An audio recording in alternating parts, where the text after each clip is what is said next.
Hello friends, இன்றைக்கி நம்ம புதுசாக நட்ட சாமந்தி செடி கொஞ்ச நாளாக வளருது. இப்போ சாயிலுக்குள்ளே நம்ம கொஞ்சம் ஃபெர்டிலைசரில் கொடுக்கலாம் நோய் இல்லாமல் வளர்கிறதுக்கு. ஏன்னா சாமந்தி செடி பொதுவாகவே சீக்கிரமாக நோய் தாக்குதல் வரும், அது போல் இல்லாமல் நல்லா வளரும். இப்போ நான் சொல்கிற போல் செஞ்சிங்கன்னா இது மணல் கலந்து நான் நட்டு வச்சுருக்கிறேன் பிளான்ட்டு சாமந்தி செடி. பாருங்கள், க்ரீன் கலர் நிறைய க்ரீன் விழுது, எல்லோ கலரில் நல்லாயிருக்கு.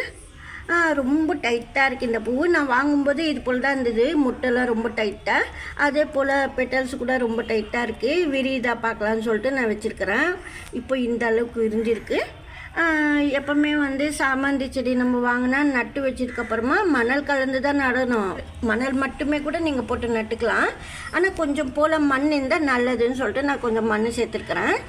இப்போ இந்த சாமந்தி செடி மண்புழு எரு இருந்தால் போடுங்க, இல்லைன்னா வெஜிடபிள் வேஸ்ட்டு கம்போஸ்ட் பண்ணி கூட நீங்கள் போட்டுக்கலாம். மந்த்லி ஒன்ஸ் ஒவ்வொரு பிடி போட்டுக்கிட்டே வந்தால் நல்லா வளரும். கூடவே பொட்டாஷ் கொடுக்கணும் பூ வர்றதுக்கு. சப்போஸ் கடையில் வாங்கினா கூட நீங்கள் வாங்கி போட்டுக்கலாம், அப்படிலாம் கூட.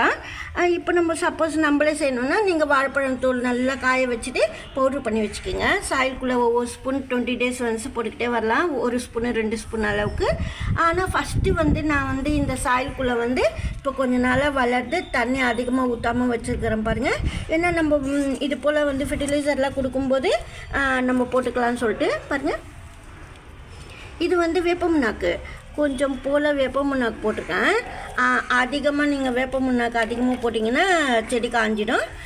வெயில் அதிகமாக இருக்குது, கொஞ்சம் நேரம் வெயிலில் வச்சுட்டு நிழலில் வச்சுக்கோங்க பிளான்ட்டு. இது போல் கொஞ்சம் போல் வேப்பமுன்னாக்கு போட்டு சாயிலுக்குள்ளே கலந்து விடணும். பாருங்கள், பக்கத்தில் கூட கண்ணு எழும்பி வருது, நல்லா வளருது. ஆனால் தண்ணி மட்டும் கரெக்டாக ஊற்றிடணும். வேப்பமுன்னாக்கெல்லாம் போட்டால் நல்லா தண்ணி விடணும் டெய்லி. அதாவது 3 days கொஞ்சம் போல் மேல் சாயில் நினச்சி வைங்க. ஃபஸ்ட்டு மட்டும் நல்லா நிறைய தண்ணி ஊற்றி விடுங்க சாமந்தி செடிக்கு. கிரிசாந்திமம் பிளான்ட்லாம் நிறைய பட்ஸ் வைக்கணுன்னாக்கா நீங்கள் வாழைப்பழம் தோல் பவுட்ரு பண்ணி கண்டிப்பாக போடணும், அப்போ தான் பூ வரும். மோர் சப்போஸ் ஊற்றுற போல் இருந்தால் கூட நீங்கள் போடலாம், ஊற்றலாம். எதுக்காக மோர் ஊற்றுறோன்னா, நீங்கள் சப்போஸ் காய்கறி வேஸ்ட்டெல்லாம் கலந்து வச்சுருப்பீங்க சாயிலுக்குள்ளே, அதெல்லாம் கூட மக்கி வரும், அதாவது நல்லா எருவாகும் பிளான்ட்டுக்கு. சப்போஸ் செடி காயுதுன்னா கூட காயாது, நீங்கள் கொஞ்சம் போல் மோர் கூட ஊற்றலாம், நல்லா வளரும்.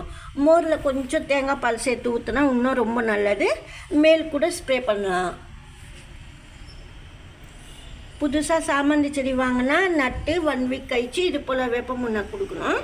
இந்த வீடியோவில் தான் பிடிச்சிருந்தா லைக் பண்ணுங்கள். நன்றி, தேங்க்யூ.